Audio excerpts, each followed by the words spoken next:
Ito na po. Medyo nakarelax na ang ating French fries. So, maghinay-hinay na po tayo. Maghanda ng mga gagawin para maumpisahanan natin ang pagluluto. Ayan, kung makikita nyo guys. Ayan, nabuksan na po at niready na natin sa lalagyan. Habang naghihintay po tayo ng uminit ang oil natin, nagpapakulo na po tayo ng oil. So, ito. Nakalagay lang dyan. Hintayin natin na kumulo talaga ang yung oil natin, init na mainit.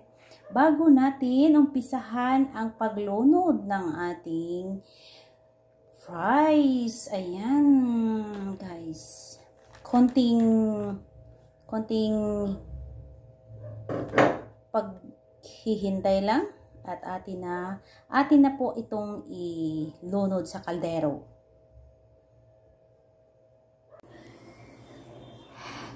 At dahil tapos na tayo magluto lahat, tanan guys, manaluto. Mukaon na pud ko. Mukaon na inyong kusinira mo tilaw na unsay lasa sa iyang giluto. Okay. Mo sausaw ta diri sa ilahang gigamang sausawan, sausawan ang ako ang mga amo. Lama. French fries parisan og Coca-Cola. malamig na Coca-Cola. Okay, focus muna tayo sa ating fries. Guys, kain. Kain tayo guys, kain.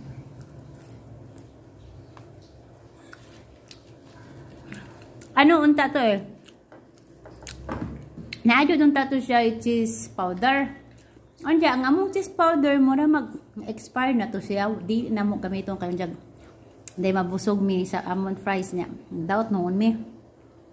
Wala na namo gigamit ang muang cheese powder. So, konting asin na lang guys ibutang. Konting asin na nagi-shake-shake siya ha.